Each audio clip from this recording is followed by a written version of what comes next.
Before we begin this episode, I would like to give a huge thank you to Catherine and to Nicola. Without them, this show would not exist. And thank you so much for putting up with all of my crazy ideas, this podcast being one of them.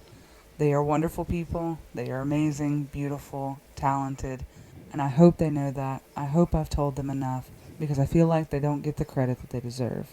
I would also like to take this opportunity to send a thank you to Howard Pinhasik and apologize profusely once more for the technical difficulties that we experienced. Part of the episode has been lost due to a technical difficulty with Zoom. And so, thank you so much for putting up with us and for being patient with us while we got everything sorted out. And as always, the following episode contains spoilers for Red Dead Redemption 2. And just a reminder, Around the Campfire is not intended for human consumption. This story is from Tales of the West, and the name of the story is called Hunger. Leopold Strauss knew the gnawing feeling of hunger, the aching feel of your stomach turning in on itself, biting at its own flesh, the weakness that filled your limbs as you shambled through the streets. It gurgled and clawed, acid bubbling and hot, sliding up your throat, coating your tongue in its acrid taste. How the hint of food made your mouth water, spit dribbling out the sides like a waterfall.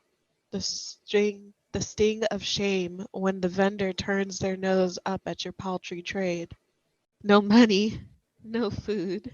Yes, he knew the gnawing feeling of hunger. He had vowed never to feel that way again. He worked his way up the ranks, and when he couldn't work, he blackmailed. The professors and headmaster, other students, businessmen, it didn't matter. They all moved on his command, like marionettes, his hands deftly plucking their strings to make them dance. But there's always the issue of being a big fish in a small pond.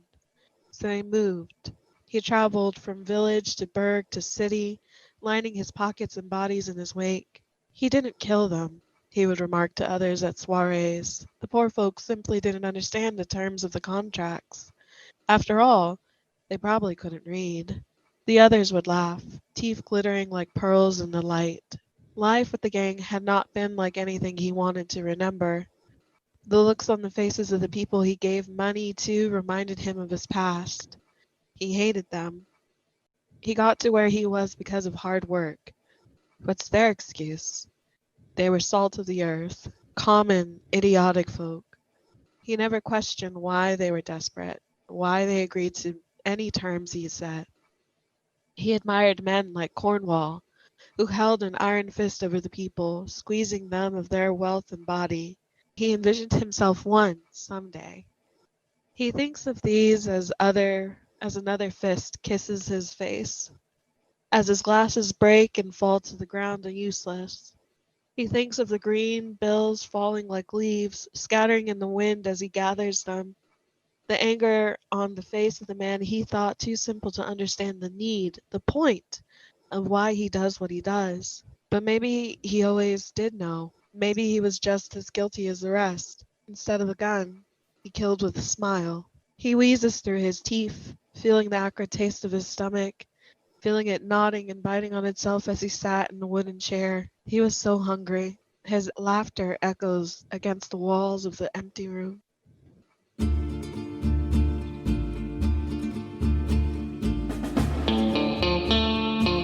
Hi, everyone. So, this is our last episode of Around the Campfire, and we're joined by our very lovely guest, Howard.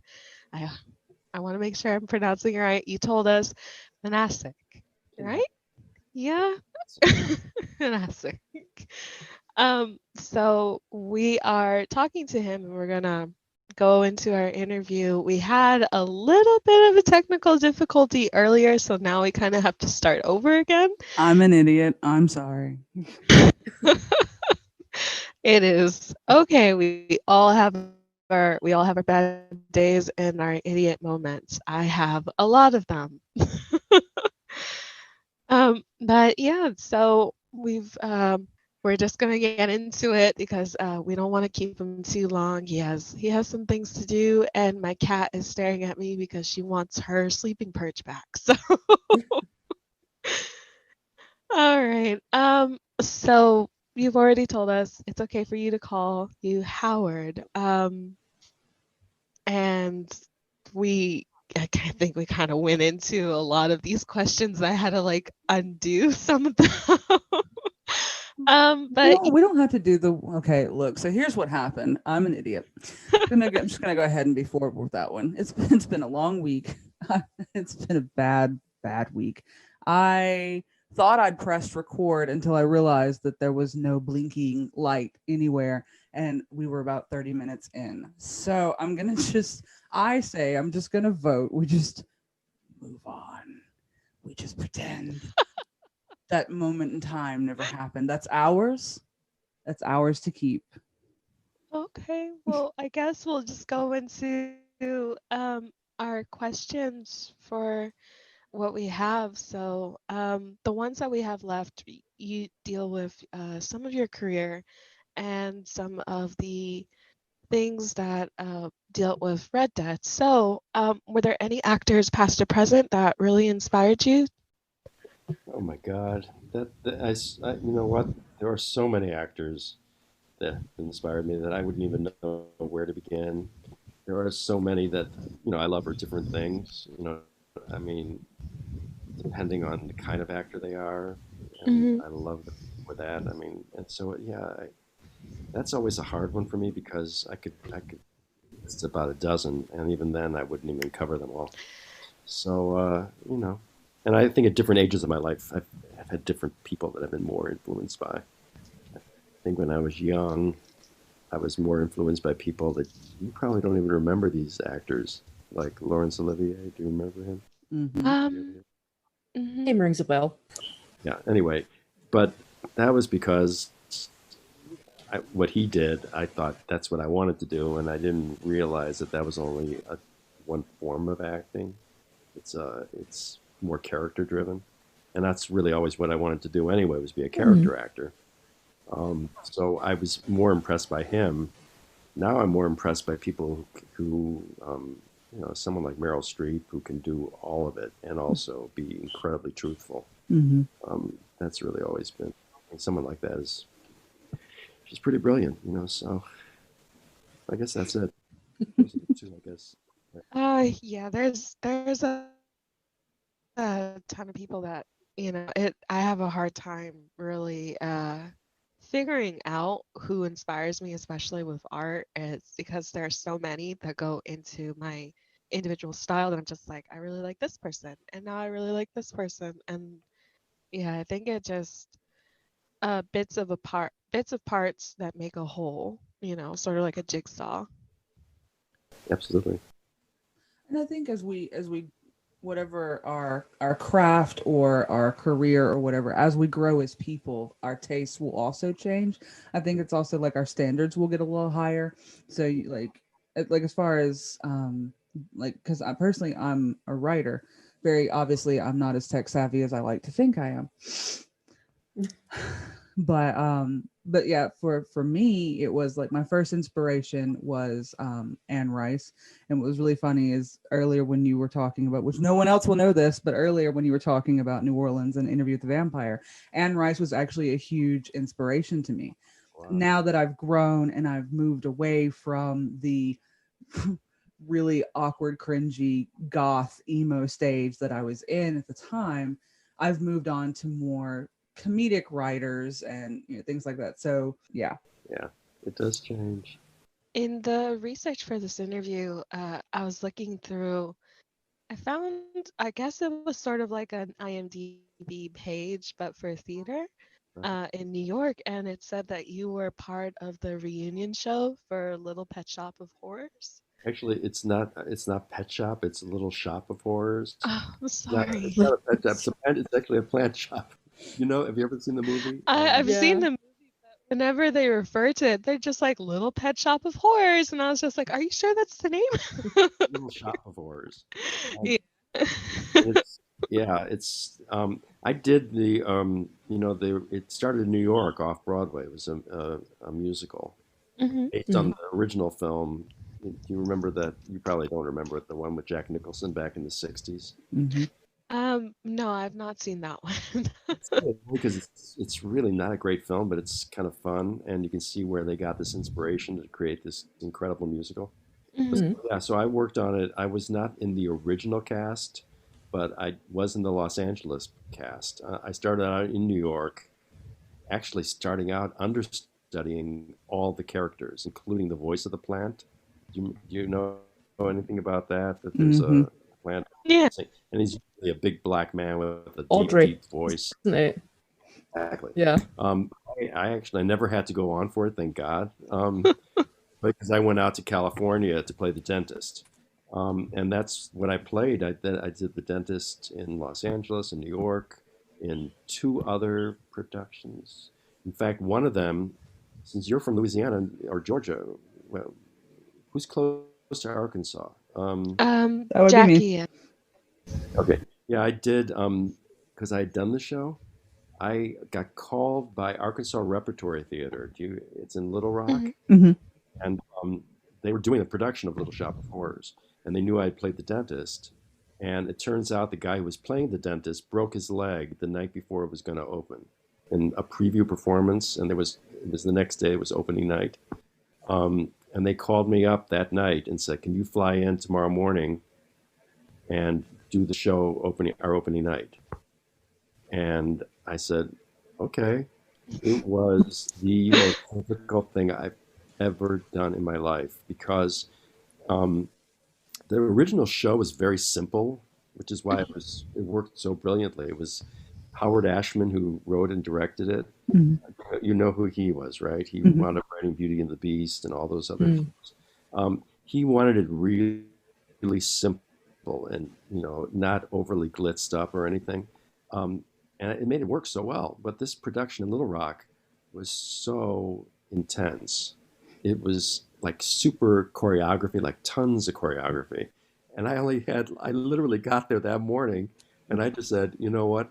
I'm sorry, you have to cut all this stuff. I'm doing what I know to do because I've done the show a bunch of times. But even then, I wound up doing it for 5 weeks because it took that guy forever to get back to being able to even walk again. And it's Mm-hmm. no wonder he broke his leg because they had him like jumping over furniture and you know. I said, "I'm sorry, I'm not doing that." So, but I got a review. The open night review said Little Shop is on its feet again. And then it was this whole thing, thanks to the bravery and remarkable talent of Howard Pinhasik, who flew here from New York City to do this, to save this theater. I mean, it was kind of like it didn't have happened, I but it know. was hard. That was really tough. I know. Break your leg is supposed to be a thing, but I don't think you're supposed to take it literal.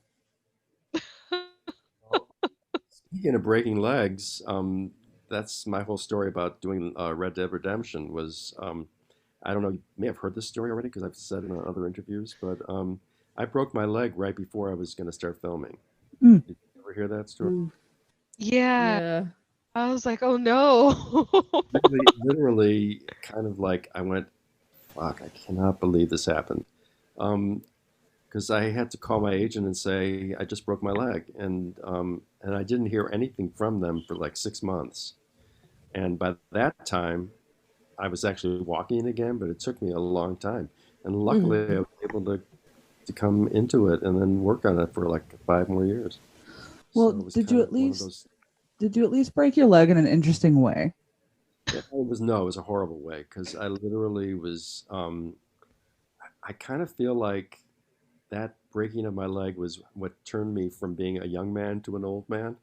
Um, 'Cause I was always really very incredibly active, and I still am. But I could literally, we had a four-floor walk-up in New York City that we lived in, and that's even when I had a little baby. And I could literally like run up and down those stairs in like I think I could get down the stairs in 15 seconds, and I would literally jump from one landing to the next. And so we moved to a house in New Jersey when my son was. This was 7 years ago. So I won't even say how old I was, but I was young for my age. Um, and I was literally taking the garbage out the front steps. They're like four stairs. And I just like tossed it into the garbage bag and fell down the stairs Oh, and broke my leg really badly. I broke it like in two places. Oh my goodness. ouch. Oh. It was bad. So basically, we're gonna call this one Howard Stares Revenge. Really, I felt like that like stopped me from being able to do all those kinds of physical stuff. I mean, you know, I could run faster than my son, who was very athletic. Up until he was about 10 or 12. He's 21 now. Mhm. But I think from that point on, I couldn't even possibly have done any of that. Then starting the game, thank God they never made me do too many like physical things, but they did have me like jumping up and down from, at one point, and having to run, and Mhm. I couldn't walk for weeks afterwards. Yeah, I think I heard Roger say something like it was a good physical workout with the rigorous kind of like movements that you had to essentially repeat, for the motion capture. Absolutely, yeah. He had to do a lot. Thank God I didn't have to do a lot. And in fact, I even told them that because I think they would have me like get shot. I think I got shot in the game, right? And I would have to fall, and I'd have to do all that stuff, um, and I did it. I was amazed that I could, but it was right after breaking my leg, and I wasn't quite as able to do those things as I might have been if I hadn't broken my leg. But that's what happens. Yeah. You do what you It's gotta do with probably what you got. yeah, it's probably like whenever we see Strauss, he's really not doing anything. He may walk on camp most of the time he's sitting. I always would feel like I would come in to do a scene, and it was always like, "Where am I going to be today? Oh, you're going to be sitting on that log, or you're going to be." I did get one scene where I did see the Reverend essentially begging Strauss for money, and then Strauss just brushes him off, just like, "Go get out here," and Yeah, we're not a charity type of thing. Just get lost, basically. yeah. And toward the end of the game, he's more physically active because, you know, early on with all the missions, I mean, those are like, you know, just me sitting there telling Roger what to do. You were in a position of power.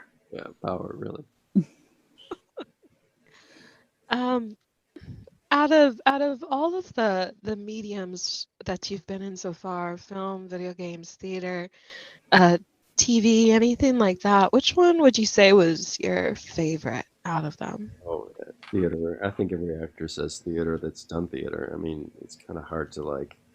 I mean, I love doing film and TV and everything, but theater is like the best. I mean, it's just there's really nothing else like it. It is in many ways the hardest, but at the same time, it's just you out there doing your thing versus breaking it up into 5 years of like with the video game or a film where you're just doing like a scene here and there. And um, I love doing that. It's just the theater is just so great, and you just can do anything really. Okay, so I have a question, and I'm going to throw back to a portion that shall not be mentioned, that never happened. God, I can't believe I did that. Anyway, when I know you've mentioned before that you're not really you're not a gamer, you've never really played video games or anything like that, but you've seen the game played before, right? Oh, absolutely, yeah. Cool. My son played it. My son played it. Probably he was one of the first people to play it. That is really That cool. was one of the perks of doing the game was I got it like right on, and he played it and he loved it. So did he walk up and go, "Hi, Dad"? It's so funny because he's in the Marines now, and I literally they're in Japan, and they're like 12 hours. Let's see, right now it's I think 5 in the morning there. Um, so one night I got a call from him and all these Marine friends of his asking me all about the game, and I was like, literally, it was like 5 in the morning here, and it was dark, but for them it was nighttime, so they were having a good time, and they were just freaking out that Leopold Strauss is super talking to him. That's really funny. Okay, so but the main question I was actually going to ask was, because you did have to rely so much on your imagination when you did these things, how did everything match up to like what you imagined versus what the game actually was? Like, was it close? Did it exceed? Did it, fall like below par? Well, I mean, what they created was like just genius, and I don't think any of us probably knew that that was what it was going to be like when we were doing Mm. it. I wonder. I mean, maybe Roger did, but I don't think. I don't even know if he did when he was doing it. I mean, you're doing it, and you kind of just like go, "Wow, that was a good day." We filmed this scene or that scene, and it was great, and it seemed like it went well. But who knew it was going to be what it looked like when you finally saw it? Mhm. Mm. That was the thing that was so amazing about what they're able to do. It is brilliant. Let me In see. terms of the character, though, that's I think I might have mentioned that was also the situation was you didn't always know where the character was, or what was happening at Hmm. that particular time. Um, so you kind of like would often find out the day you got there. I mean, they would send you the scenes ahead of time, and you could learn them, but you didn't really always know what's happening in this scene. I have no idea. Hmm. Um, and then you go in there and you find out, and you kind of just, again, like it's like acting, which is so great. You just do make believe. You just Mm. that's what's so great. I think about that. I love about acting. It's like one of the only careers I think that are like that, where it's just you just kind of just have to trust yourself and just go out there and do it, and just get into this world. And that's what's so great about actors, I think, as people, is that they have that ability to just connect. Hmm. You have to, like, when you play a love scene, you may never have met the woman before, and you have to go in there and make love, and you just go, okay, but that's what you have to do. That's your job.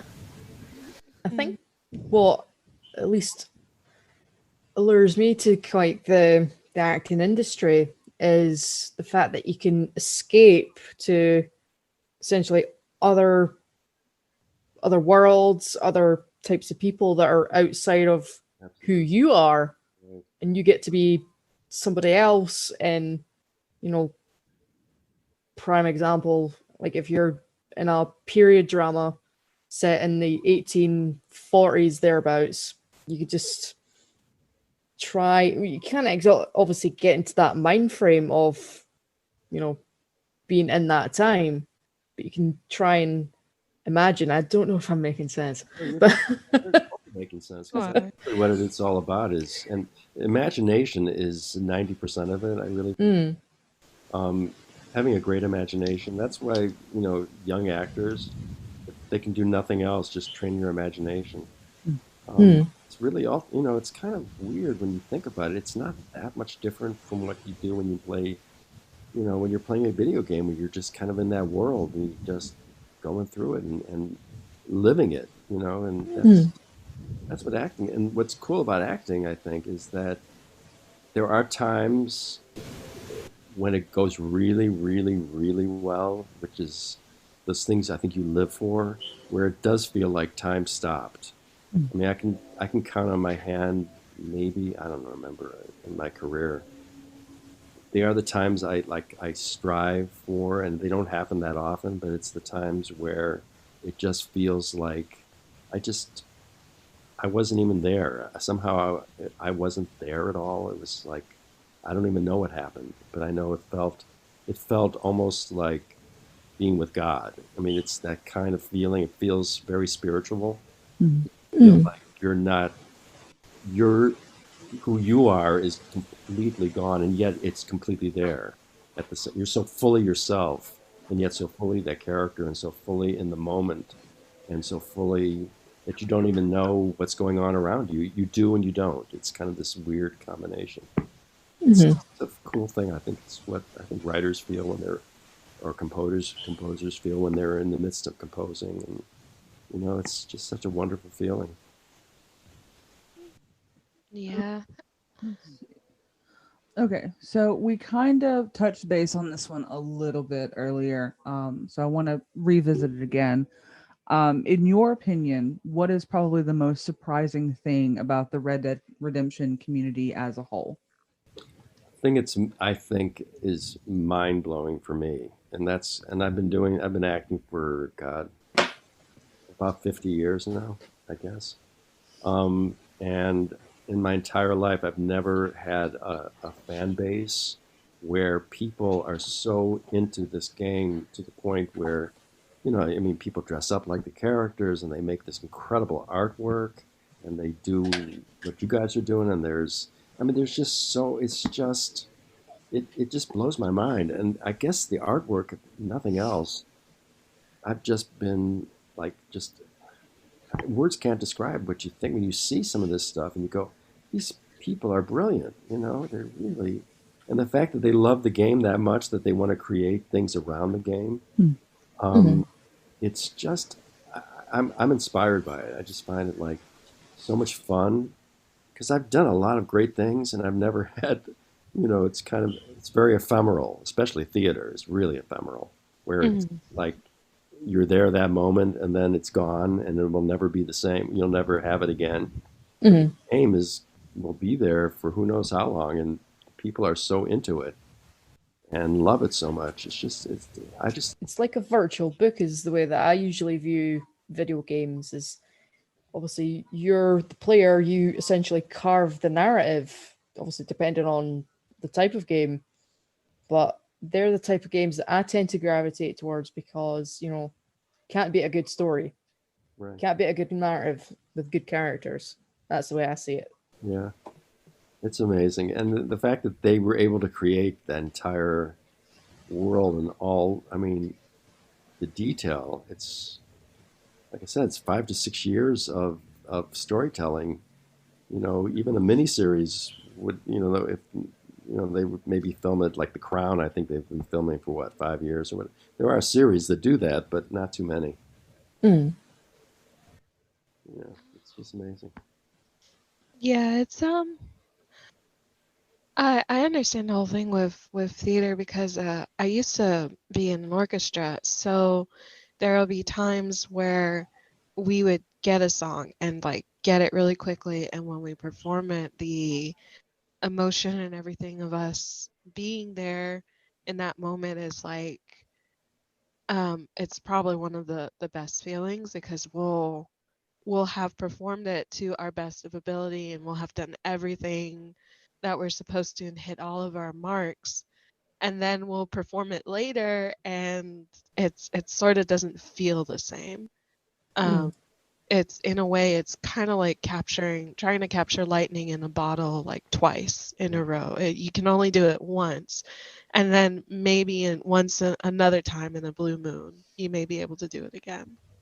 But that's what's also the coolest thing I think about acting, and that's is that, and even music. I mean, singing. Um, I know singers like opera singers who say the best I've ever sung really was in the shower, and there are other times where people are raving about their performances, and they felt like that was the worst performance ever. Mhm. Um, so you can never know what, and I think that's what I've never liked ultimately about acting is you never know what what you're feeling, but you don't necessarily know how that's translating. Um, and you just have to kind of go with it and have your experience. And then you never can get it, it's never going to be the same twice. Mm. But that's what's so great about it, having a technique is that even on the days where, you feel terrible or you have a bad night or it's really, who knows what can happen. You can still somehow give a performance that most people would say was great. I mean, it may not be, but at least it's one of those weird things about I think about acting in general, or singing, or dancing, or any kind of um, anything in which it can change. I mean, I think once you're dealing with things like painting and writing, once it's on the page and once it's on the it's painted, it's kind of done. I mean, you can kind of rewrite it or whatever, but anything in which it's a performing aspect of things like dance, music, Mhm. acting, any of that. It's different every single time, and And yet, sorry. no, I mean, I'm saying, but yet, you can do like, if you're doing a play, you can do 6 months, a 6 month run, and every night you're doing it for 8 performances a week, and there are some performances where you feel like, oh my god, it's horrible, and yet people still loved it. So you just never know. I think that's especially from a writing perspective. Is I've watched a lot of authors do interviews and things like that, and a lot of people will ask like, um, when did you know the book was done? And it's like, well, when my deadline came up, or do you ever get to a point where you stop hating it? And they're like, I'll tell you when I find out. um, I don't, at least for writing, I don't think anyone ever 100% loves whatever they do. There's always that one thing where you get it published, you get it out there and you go, "Oh man, I could have done that so much better. I could have done that Yeah, so differently." yeah, And I know like Catherine, who is a goddess amongst humans, don't let her tell you otherwise. She's like perfect. She does a lot of writing, she sings and all this stuff, and she's like so hard on herself. So yes, I'm calling you out, woman. Oh, Um, but yeah, she'll draw things and it's like, oh my god, this is beautiful. And she goes, it's okay. it's it is okay. I think that in general is just the essence of being a creative soul is you're your own worst critic at the end of the day, and you can picture things in your head, and then once you execute it, you think that is nothing like how I had it in my head. yeah. It just, I don't want to acknowledge what that was. Just, I think ultimately you just have to trust.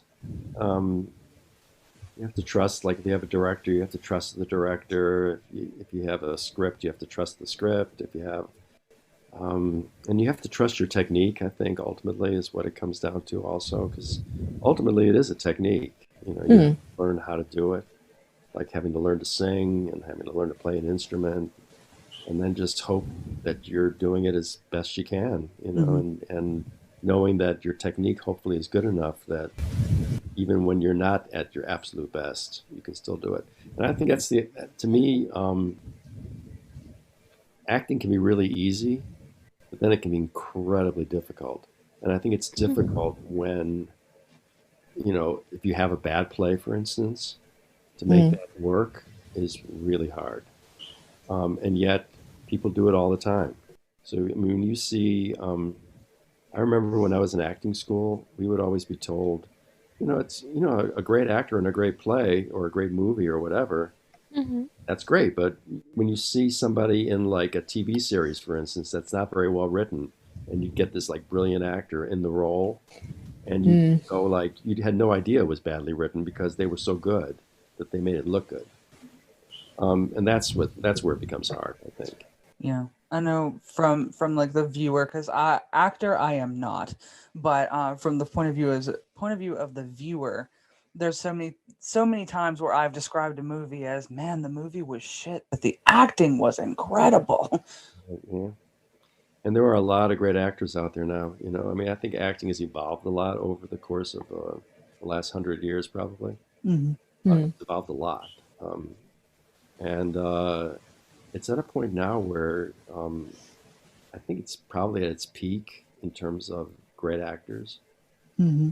You know, great stars, I'm not always sure about because I think there was a time maybe that there were people that were so uniquely who they were that you would pay money to see them in anything because of them, Hmm. only because of them.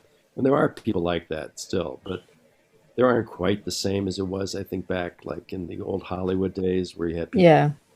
Jimmy Stewart and Clark Gable and Betty Davis, and people that you always knew exactly what they were going to be like, and yet they were so great at what they did, you know.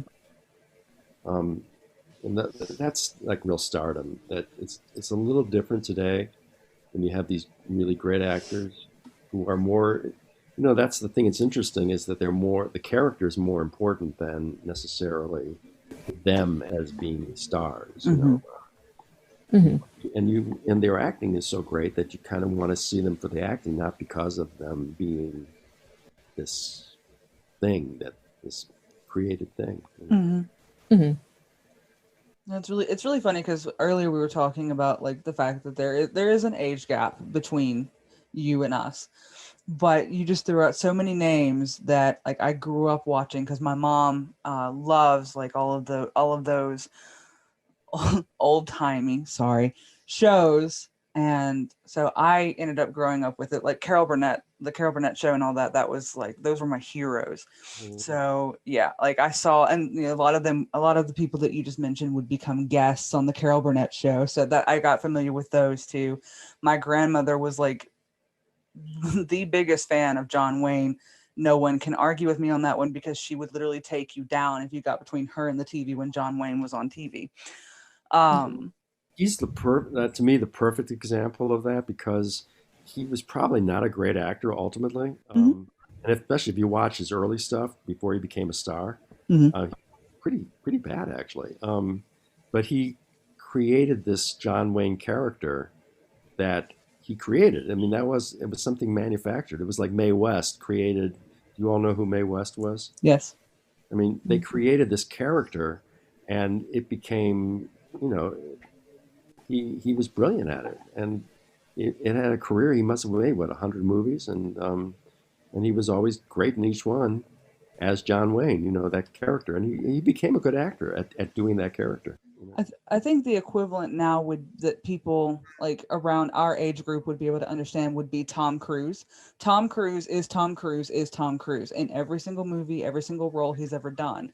I think And yet, true though. You know, I used to think that that might be true, but I think you know what he's a much better actor than people realize. mhm, If you look at the kinds of roles he's played over the course, I mean, he has created a certain like Mission Impossible kind of a character that is. But then you look at some of the other stuff he's done, like from Risky Business mhm. on, that are all very. I mean, you can't imagine the guy in Risky Business as being the same guy as Mission Impossible. You know, I mean, Or Top Gun. Hmm. yeah, Top Gun or whatever. So I think he's a much better actor than. And plus, if you've seen some of his character stuff, like in Magnolia, you ever Hmm. see that film? Hmm. I mean, you wouldn't even know it was the same actor. I mean, Hmm. no. So I think he is more of an actor than John Wayne could never have done that stuff. Oh no, You no, know, no, you know. not at all. I But think that's always my favorite thing, at least when you're watching actors, is when they're playing against their typecast. mhm, It's like you get character like actors who are predominantly known in comedy. Like prime example, John C. Riley. He's always usually perceived to be in like Will Ferrell comedies. right, But the last movie I seen with him in it was Stan and Ollie, where he was playing Oliver Hardy, terrific. and he played an absolute blinder. And the movie got me choked up because I love Laurel and Hardy to death, They're the best. but they were their own caricatures. And then when you look into the men behind the characters, completely different, Exactly. Yeah, completely different. Well, here's a exactly. good one. Here's a good one for you. Leslie Nielsen. Leslie Nielsen started off his career in like really serious, dramatic roles, and then towards the end of his career, he took on mostly comedy. I know it's kind of amazing. Yeah, he had an amazing career. I love Leslie Nielsen. I was that crazy person that sobbed when I found out he passed away. Him and Tim Conway. Great too. God, yeah, there's a lot of great people out there. Mm-hmm. Every Yeah. every year when people pass away, you just go like, oh my God, I can't believe that they're not going to be around anymore. Right, and then it's like, I think that's the beautiful thing about like film and video games and all that stuff. Is like, in a weird way, when you fall in love with one of these mediums, be it theater, be it whatever, you can kind of look at them as old friends, Right. and so you can go back and it's like you watch this movie and it's like, ah, hello, old friend. Yeah. Mhm.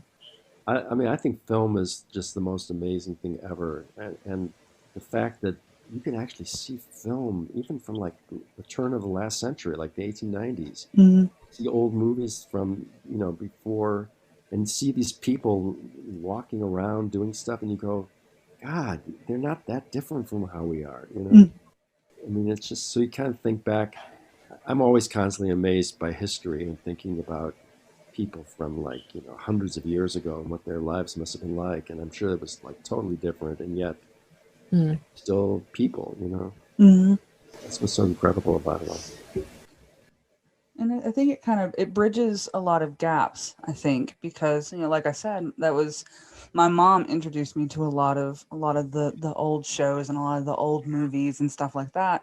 And it kind of sparked a love for like that kind of that style, that those genres and whatnot. So that bridged the gap between us in Yeah. a way. And it was like you kind of get a really interesting and unique insight into what the mindset was like during this era, what was what were considered taboo, what was considered value at the time, and seeing how that has changed over time. Yeah. Yeah, it's amazing. I love history, so I just sometimes I think, wouldn't it be so cool if you could actually see a movie of like Abraham Lincoln really talking, you know? Yeah. Um, Mm. that's something that we can hear about, but nobody knows exactly, only descriptions. And Hmm. so, but you can never, I mean, anybody from the 20th century on, you can kind of know what they sounded like. And it's just so weird to think back and go, God, wouldn't it be so cool to be able to actually see them in person, really like, and you can't do that after a certain point. That was not possible. So, Hmm. Yeah. uh, anyway, Um, have you, do you have like I know that you said before, that there was a lot of scenes that you don't really remember, but was there any that stood out to you that had been something that you liked doing when you were doing the game? yeah, I mean, what I really liked was, and I guess are all the cutscenes mostly. uh, 'Cause those were the scenes that were more like scenes, and I loved. I mean, I think I've said this also in other interviews too, because I just loved doing it. I was the campfire scenes where you Mm-hmm. people all talked about their early lives and stuff, Mm. because it kind of was very human. You just started to realize, oh my God, these people are really human beings, not just Mm. these characters. And so the fact that they had this past life that they talked about, and you can see how that made them who they were, kind of, or how they became who they were. Mm-hmm. Mm. That's what I loved, and I did love even the scenes toward the end where things were getting bad in the camp. I mean, so because Strauss suddenly was no longer this cold, icy, heartless kind of person, or seemingly that way. Hmm. He probably was that way. You know, he suddenly became somebody who was scared. And that's kind of interesting to see that. And Mm. those were fun to play, only because they weren't. For years, most of the time, he was just being, go kill this guy. Like yeah, take us there. Get rid of them. So all that stuff. But suddenly he was like scared and frightened, and it was kind of cool to see, or fun to play anyway. And it kind of I provides a unique insight, because people will do the exact opposite of what you expect of them when they are afraid, Yeah, or they won't. or Sometimes, they won't. that's what's so kind of amazing to me. When I don't want to get political now, but I'm kind of amazed at what's happening with this whole election, because he's not our president currently is not doing at all what you he's not doing anything differently than what you'd expect. He's doing exactly what you'd expect. Um, Just with a lot more fear behind it. Yeah.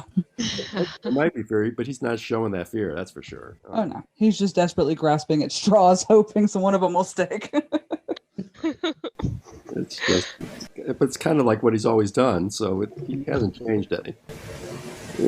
That's what's interesting about some characters. You know, someone like Pym is probably not going to go through a big change in his life, except who knows what will happen at some point.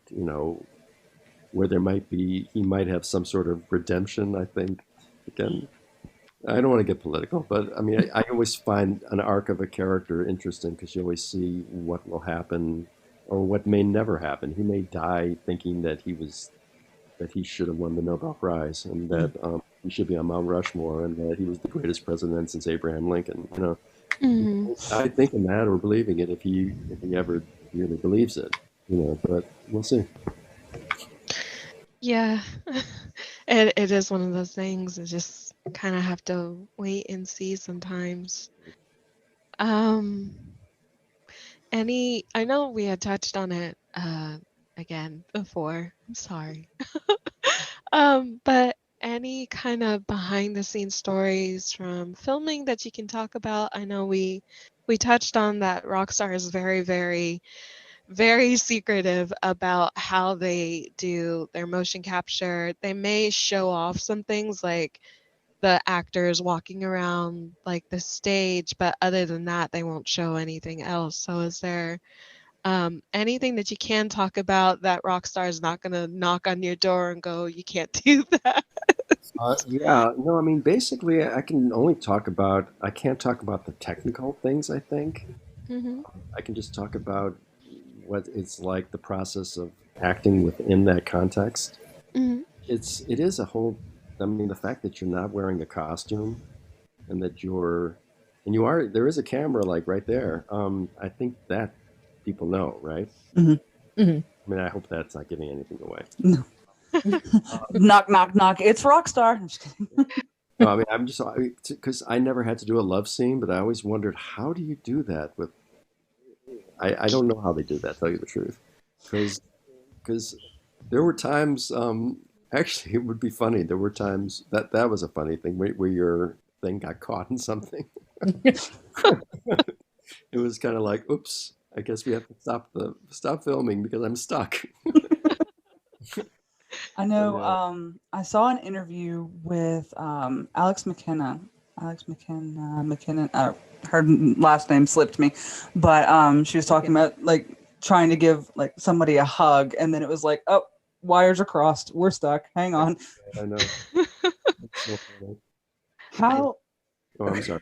There were a lot of times. I think one time I actually had to like, it was in one of the only shootout things that I was in, but I actually got my thing caught into like a wall and I couldn't connect. And I was supposed to run. I couldn't.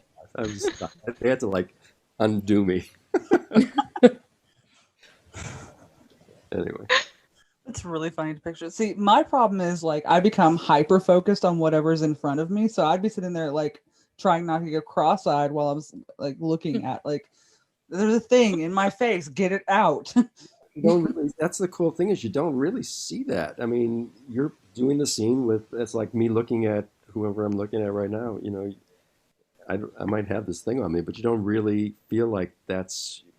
You don't see it.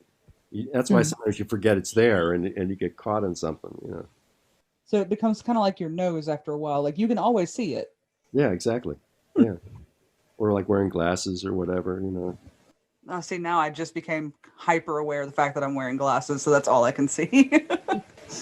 Yeah, it's funny because you get so used to them after a while. I mean, it's so funny because I never wore glasses until I turned 40, and in fact, I actually bought a pair of glasses with clear glass because I thought it would make me look smarter for certain roles. Now I have a problem because I can't read without my glasses, and so if I have an audition, unless I have the script really huge, I can't do the scene without that, and that's really frustrating to me because there's a lot of times I'd rather be not having to deal with the glasses, um, and that's something too. I couldn't. I wasn't ever wearing my glasses when I had this stuff on, so um, yeah. Luckily, I never had to read anything because I couldn't. I mean, even when I had a book, it wasn't a real book, so I didn't have to worry about the fact that I had no idea what I was writing or reading or whatever. Okay, so I know you're coming up close to time to leave us, so I'm going to throw out this question and then we'll go into our lightning round. Okay. All right, so any embarrassing moments you're okay with sharing with us, other than running into a wall that doesn't count? Oh well, yeah, those. I mean, I did a play once where I literally, I've done a lot of musicals, and so I was in like the front right there, right out front, singing and doing the whole big thing. And it wasn't until I came off stage that I realized that my fly was down and that Oh, I was hanging out the entire time. Oh no! Yeah. But that was probably, I guess, about the most embarrassing. I was saying that this was embarrassing. I was saying that the first professional job I ever had was doing this play called Tecumseh, which is an outdoor drama in Ohio about the Indian chief Tecumseh, and I played an Indian. Um, and I actually played an Indian chief. I was only like 23 years old, and I was playing an Indian chief. And they gave us horses to ride. I think I was in our last incarnation. I was telling you the story about getting horses. Um, but I had to at one point ride up a hill, and the horse would and we were bareback. But the horse would decide every now and then that he didn't want to go up the path, but he wanted to go up like the side of the hill. And one night he really tried to go up the side of the hill so that he was like straight up. And I was on him and I slid off the back of the horse. And I was supposed to be this big Indian chief. And I was supposed to then like try to get up the hill. And I was like trying to push the horse up the hill and I was trying to climb. It was so embarrassing. And there were like 1,500 people watching this thing laughing. Oh no! That also happened. I did a play too where I was pushed onto a stump and I fell off the stump and I'm hanging off into the pit, hanging by my legs around the stump, and I couldn't get back up. And the other actor wasn't even helping me get up again. He's a big star too, and he's laughing about it all. You got yourself in the position. You improv your way out of it, sir. Just gracefully slide off the side and just come around. I literally couldn't. It was a big stump, and my legs were around it, and my stomach muscles weren't strong enough to be able to like climb up. He finally helped me up, but After he laughed at you. How rude.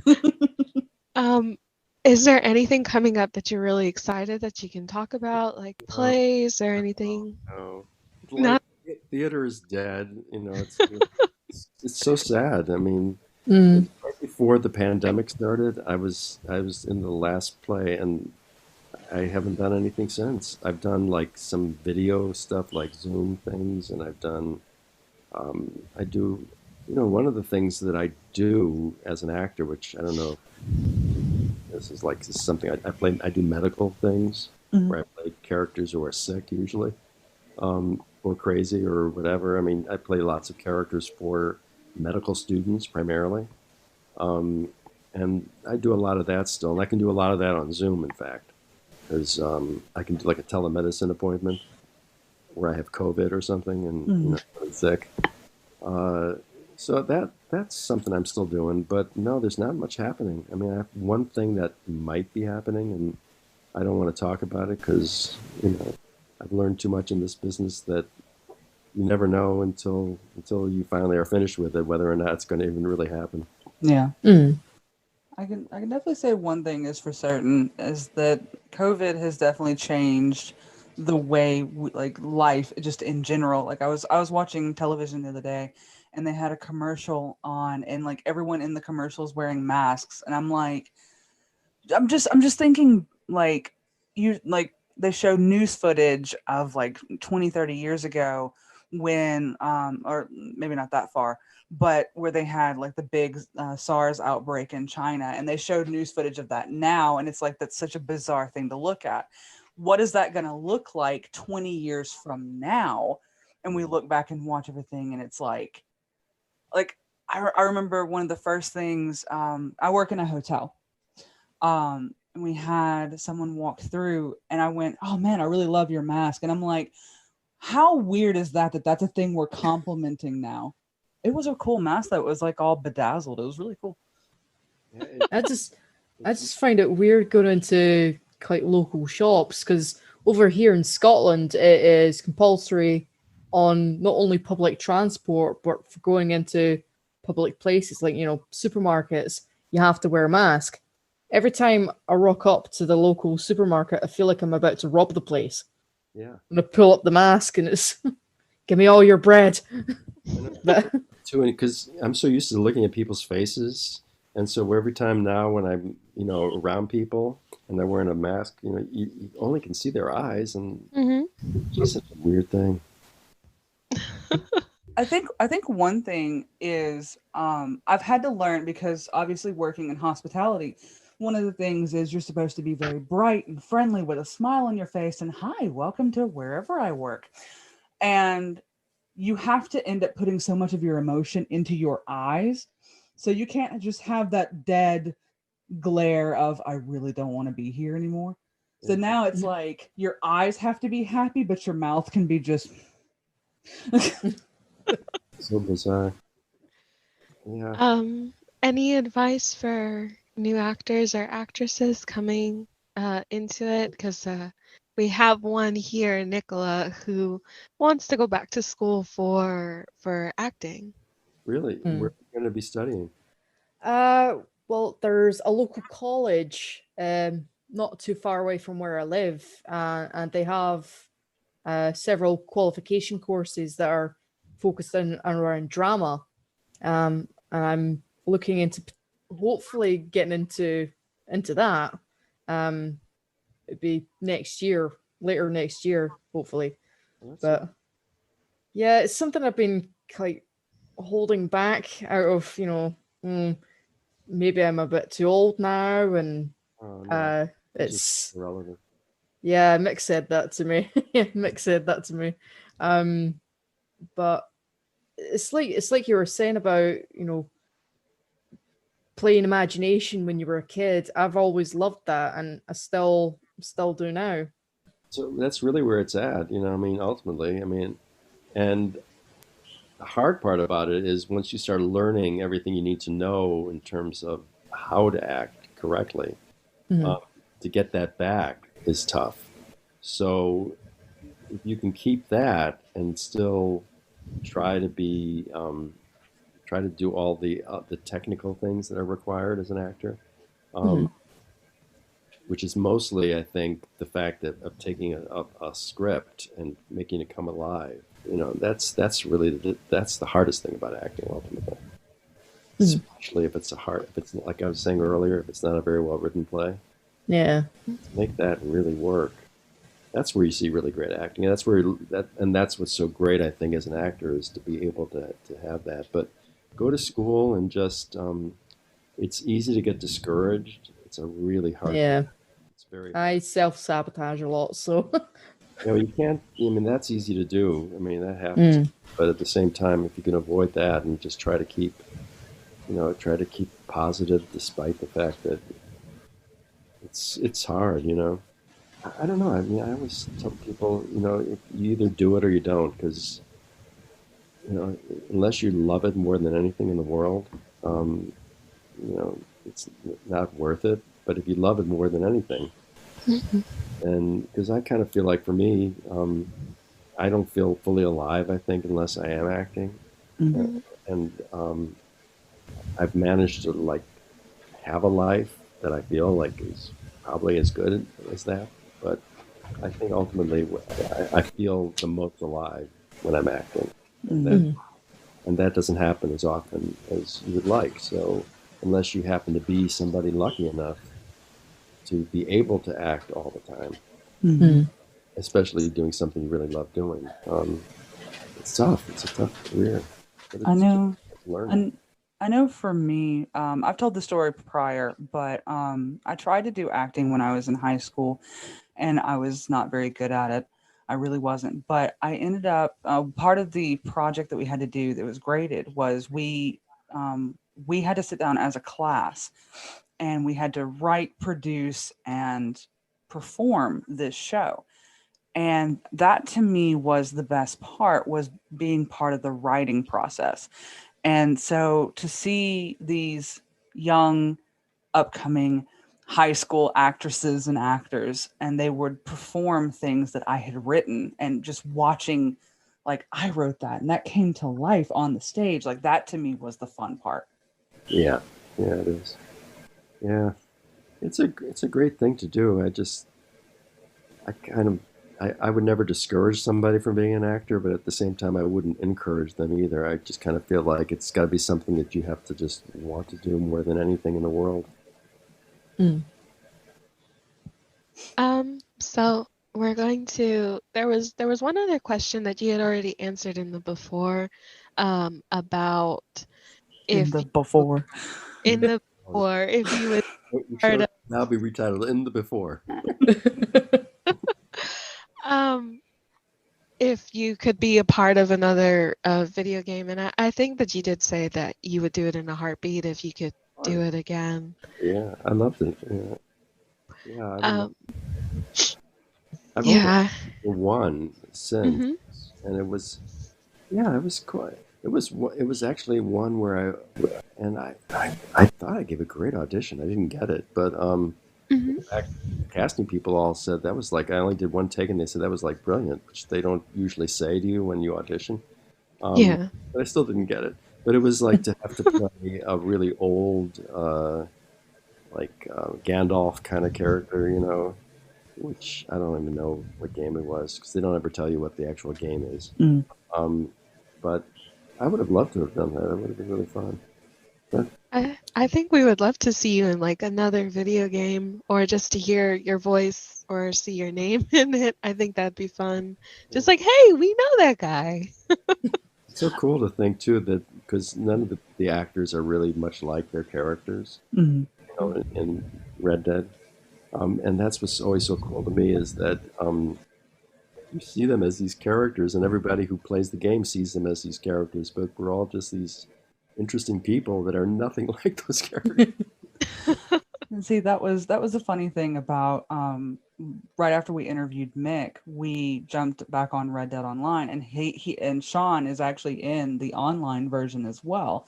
And we were riding past, and he yelled out to us, and we were like, "Mick, Sean, wait, we know that guy."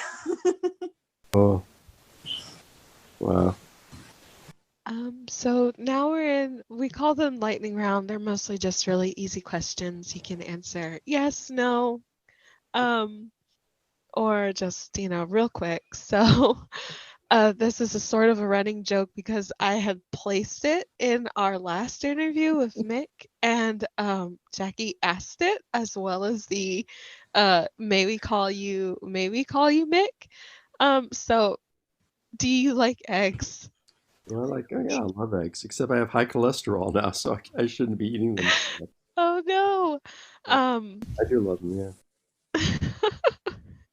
yeah. Coffee, tea, or neither? I love coffee, but I try not to drink too much of it anymore, only because Mhm. if I drink too much, it upsets my stomach. That's what happens when you start getting older. So I drink a lot of coffee, and I drink like 1 cup a day now, but I do love it. Morning or night, do you feel? That's interesting too, because I always was like a night person, primarily 'cause Mhm. theater and you know the show's over at 11, then you want to go and party and whatever, and you sleep till noon. And that's what I did for a long, long time until I had a kid, you know, and he's 21 now, but 20 some years ago, you have to get up like super early when they get up, you know, and Yeah. you start getting used to it. And then all these film shoots are early anyway, so it kind of after a while now I still even now get up. I haven't slept past 8 or 9 o'clock even on a weekend, and I can't remember. Oh, wow. Um, are there any favorite types of things that you like to eat during the fall? Like when it gets towards cold, quote unquote, here. Because it doesn't never really get cold, but I usually like to try to buy those Danish butter cookies that they sell. And that's usually like a fall thing for me. But is there anything you like to do? My wife is her family's from Denmark, Mhm. and so she loves Danish butter cookies, and she's actually even made them. Um, so I never think of them. I think of them actually as like a Christmas thing. So I guess maybe falls, you know. Um, but yeah, I don't know. There's so many things I love, but I guess in terms of fall, I always think of things like squash and everything. Mhm. And I do love making like acorn squash and butternut squash and I always like different squashy kinds of foods. See, when it starts Hey. to get cold here, it's called soup season. Mm. Um, Yeah, it gets cold for like a week and then it gets hot again. And our Christmas is usually rain, just rain, lots of rain, while being very warm. Our Christmas is usually either raining or 90 degrees. There is no in between. yeah, well, it's getting that way up here, I think. I mean, maybe with global warming happening, I can't recall the last like super freezing Christmas. It was white. Probably several years ago. But see, that's one of the reasons why I hate the "I'm Dreaming of a White Christmas." I'm because like they started playing it at work, and it was like every rendition of that song, and it's like we're Southern, we don't get white Christmases. Go away. Speaking of Christmas, is there any kind of traditions that you do once it gets closer? Like recently, I think Roger had talked about setting up the Christmas tree, about when should you do it about, and I usually do it like a week or so before Christmas starts. We put up all the decorations, but some people are like, I'm decorating my house in Christmas now, and it's like November 1st. So Well, the interesting thing is I'm Jewish, so we never Oh, Christmas. Although we always gave gifts at Christmas time because my father traveled a lot, so he was always home at Christmas. So we would always have gifts that day, but we never like it was just kind of like a thing we did because everyone else gave gifts that day. Um, yeah. but my wife is Christian, and she's her family's like really into Christmas, and we used to always go there, and and then ever since my son was born, we always had a Christmas tree here. Mhm.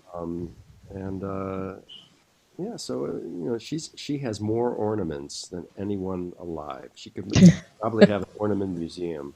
Which literally, we have a basement in our house that has boxes after boxes of ornaments from every place. We used to act together, so we would tour all over the world, Mhm. and wherever we were, we would get ornaments from that place for her, and she would buy them and order them from this play and this city and this wherever. And so we have thousands of ornaments. mhm. And she does certain Christmas trees like for a theme. Like I think we were in Texas for a long time working together, so we did like a whole Texas Christmas. And we were in the Caribbean working together, so we did a Caribbean Christmas tree. Mhm. And we did a Christmas Carol together, so we did a whole Christmas Carol Christmas tree. Um, so we have like every year is a different theme. She'll do a Danish Christmas tree, because she has all these Danish ornaments. Yeah, so it's always been kind of fun. Do you do kind of like a mix of both Hanukkah and Christmas? Like Well, she um does. I don't celebrate anything, tell you the truth. I mean, because I'm kind of like not religious or anything. But yeah. my wife is into everything, and she celebrates Hanukkah and Christmas. Um, she's not Jewish. And my son would luck out because he was born January 15th. So he Mm. would always get like tons of gifts for Hanukkah. Then, like a week or two later, depending on when it fell, he would get tons of Christmas gifts. And then 2 weeks later was his birthday, and he would get tons of birthday. So he had this like, trifecta every year. He's Talk like about lucking out. but thank you so much for joining us. We're sorry again. We apologize so much. We're so embarrassed about what happened earlier, but we really enjoyed talking to you. I hope this was fun. It was fun for me. Bye bye. Bye. Bye. So we're on our last episode and we fucked it up, but it's okay. We're still recording. We have to. There's just a couple more little housekeeping things we gotta do. Oh, This trust me, I'm never stopping the recording now. We will record until the end of our fucking days now. Gee, I'm tired. oh my god. it's just we're just gonna read off some of the answers that we got for our last question of the season. This is our last episode for this for this Season one. season one. Season one. We Jesus. So yeah, so um that was really nice of Howard that he was here. It was very lovely talking to him. We feel so bad. Like that whole embarrassment, Jackie, she was dying and she was crying and we were just like, we're sorry. We're so sorry. But yes, this episode is a little bit extra long because we're just gonna read our last questions. We're gonna just give another little thank yous. And then that's it. You guys won't hear from us ever because that's it. That was the end of our career. It's the end of it. That was it. We had more plans for other guests to come and we're just like, you know what? No, thank you. We're This done. consider this my official resignation. Oh, Jesus. But yeah. Okay. So, we did ask a question last week, and the question that we had asked was, because we had talked about careers on our episode. So, we wanted to know, what did you want to be growing up? And, Jackie, of course, commented, and she said that she wanted to be a reverse stripper, which I'm just like, oh, wow. I think we can make that happen. And I know it's a I'd big make a change. fortune if I did that. Exactly. See, I will be rolling in dough. So I just ask that all of you respect my choices, and especially after today's fuck up, I will absolutely be changing my career. So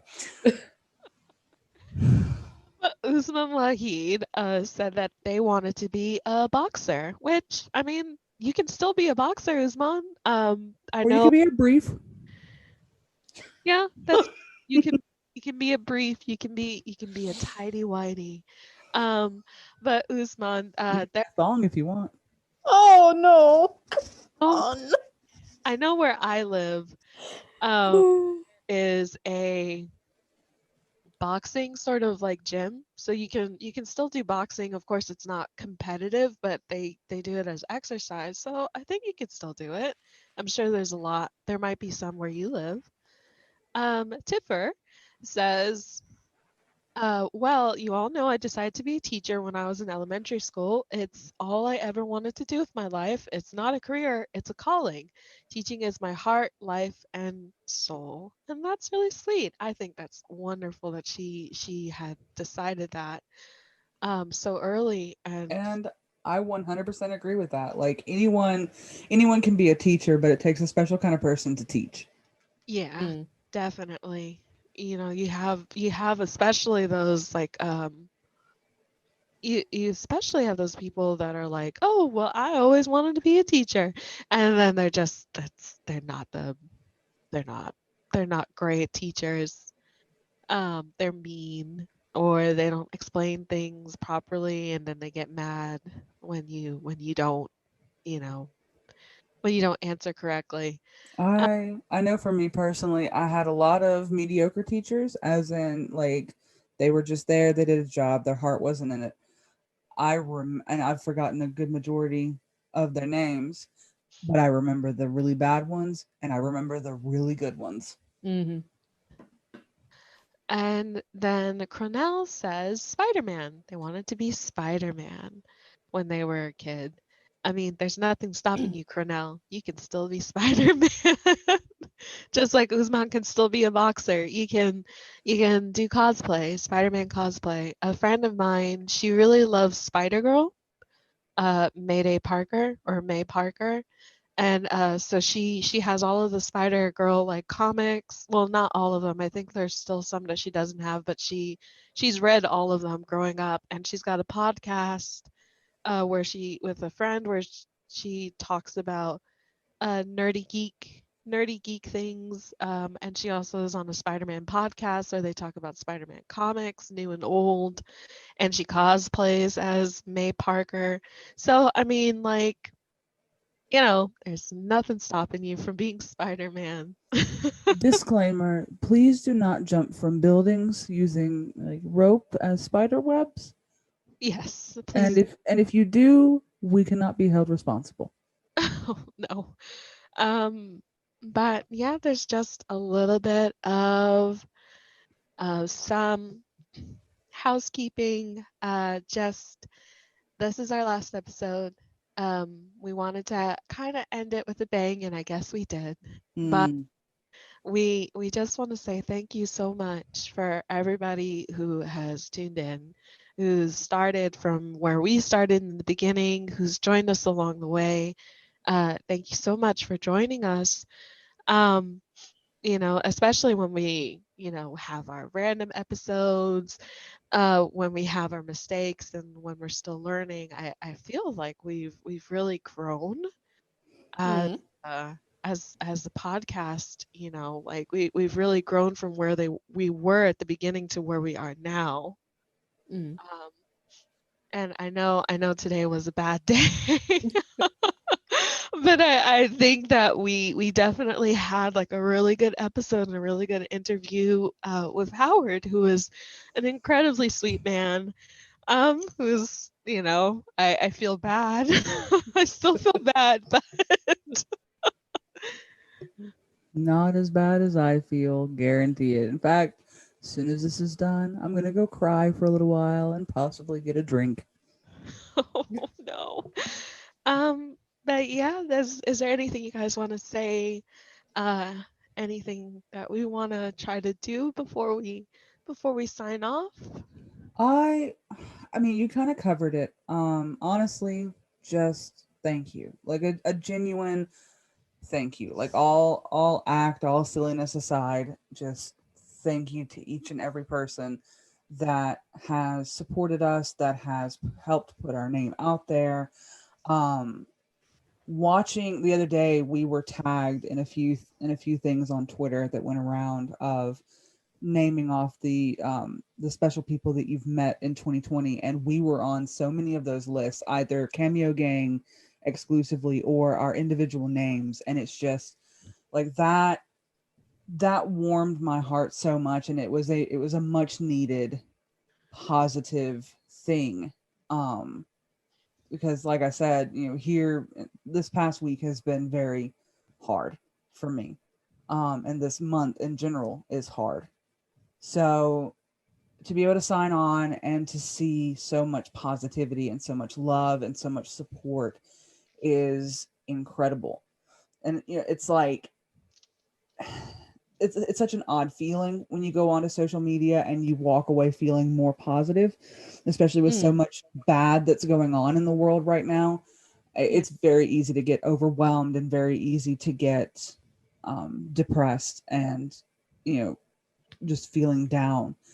And so to know that for the most part, like 99% of the time, we can sign on to the Cameo Gang Twitter account and see so much love and wholesome joy, it has been just overwhelming in its own way, because it's like, wow, this is really happening. And a huge thank you to Mick for taking a chance on us, Mhm. for like pushing us to go further, for encouraging us, and for being there and agreeing to come on the show. And from that point on forward, he has supported us, and that is amazing. Um, so yeah, just thank you. Nicola? What Jackie said. I I don't have that much words to say, really. Trying to push aside the fact that it's like midnight for me and I'm like a half shut knife at the moment. So, but um, but no, it's something I didn't expect. Really, um, reflecting back on the start of the year, obviously nobody anticipated the shitstorm that's 2020. Mhm. But I didn't think that I would be doing a podcast at all. or been involved in a podcast at all. For one, I didn't think I would have the courage to do so. I mean, yeah, you find like courage and inspiration in the most unexpected places. There I go butchering the English language again. I need my bed soon. But yeah, so that's my 2 cents to the spiel. Yeah, it definitely is something that I didn't think that I would enter 2020 in, with being in a podcast, especially being in a podcast with people that I consider like really good friends. At the beginning of the year, you know, Mm. at the beginning of the year, I was just like, all right, work, school, talk to friends. And then we entered into lockdown. And then it was just like, work, school, I made new friends. And then work, school, and hey, we made new friends. And then hey, we made more new friends. And oh my God, where did all you people come from? But yes, it's I am gonna miss this over a break, us taking a break from this and sort of meeting once a week to talk in person. And I say in person with very, very heavy quotation marks, but essentially talk to each other like this once a week and record an episode and be really free to be silly. But I mean, that Put it this way, we're socially distancing, so Social distance champions. you don't have to wear masks because more than 2 feet apart. Well, Can you? that's the rule. We That's did the have to rule in wear the masks. that's the rule in the UK. That's what Boris told us. But Can you imagine what our podcast would sound like if we did have to wear masks? It'd be like, hello and welcome to Around the Campfire. Well, I have masks that I can easily talk through, they protect me, but they don't push into my mouth, and I don't sound like I'm eating, my microphone. anytime I go on a driving lesson, I have to wear a mask because it's compulsory now. But Yeah. I, honest to God, feel like a getaway driver, and that just feels odd. I know. I have one. My mask is very thick. It's got multiple layers, including a charcoal filter, and so it actually doesn't cover my mouth so much as like cup around my mouth. But because there's so many layers, it ends up kind of muffling a little bit. So I've had to kind of, in a weird way, almost relearn how to talk, because I realize, like, normally when you talk, obviously you just speak forward and you can enunciate.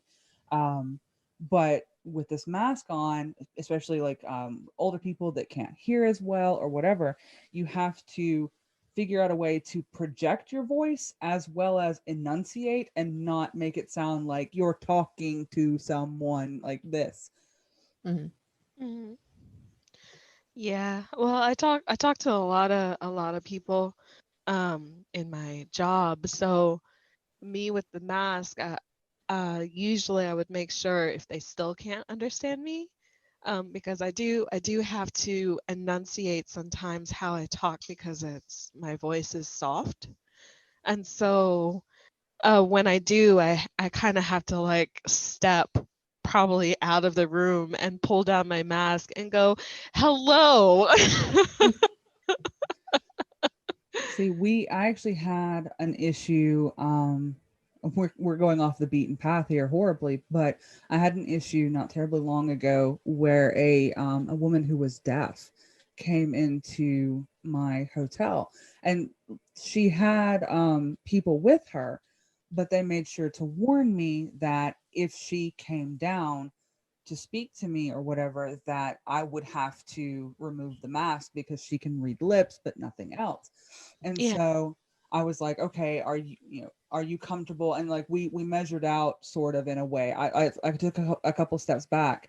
I said, so you would like for me to stand like right here, and then I can take off my mask. And they're like, yeah, that's fine. Yeah. So like luckily they were like, everyone was very like Yeah. reasonable and all this stuff and still trying to be safe. But yeah, like I can only imagine how difficult this time must be for people who are hearing impaired. Yeah. The the secretary that works across from me and she in at the school that I work at, she wears a mask. She sometimes wears a mask that has like a clear, you know, kind of plastic thing over like her mouth.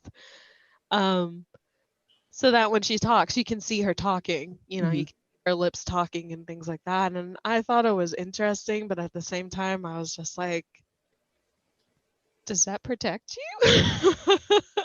My worry was I was just like, does it protect you and does it protect everyone else? Because I can see it, but you know, aren't you worried that it's going to fog up and then people are still not going to be able to see your mouth? And but yeah, since we're we're just gonna um but yeah, it's our last episode, and we definitely thank you everyone for joining us, and we will see you in the next season of Around the Campfire, which yeah, look out on our Facebook and our Twitter and our Instagram. We also have a Discord, we have a website. We'll put all of those links to everything. Well, actually the website has all of the links to everything, so we'll just put the website, just pow, look at it as our website. But yeah.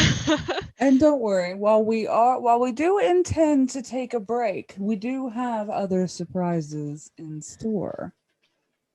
Maybe some bloopers, or maybe I'll read another story. Maybe you might get more singing. Maybe Nicola will sing this time. Yeah. Okay. Maybe we'll have merchandise. Merch, probably. But yeah, we're gonna work on some things while we take our break off for Christmas and New Year's and all of that, and the start of school back up again after Christmas break. And we have several ideas that we want to pursue. And we're gonna look to. Yes. So we will still be active on all of our social media accounts. Maybe not so much Facebook because we're all terrible about Facebook for some reason. But yeah, so definitely on Twitter, definitely on Instagram. Through the website, you'll see frequent updates. So just follow all those places. Reach out to us if you have ideas, suggestions, or whatever. Throw those our way.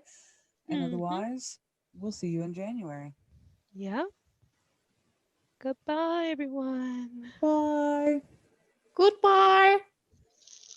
Goodbye, peasants. Goodbye, peasants. Thank you for joining us around the campfire. We'd like to thank Brett Van Donsel for providing the music, and you can find more of him on his website at brettvanDonselmusic.com. You can find us on Twitter at CameoGang1899 and on YouTube at Around the Campfire Podcast. This is Catherine, riding off, and we'll see you around, Cowpoke.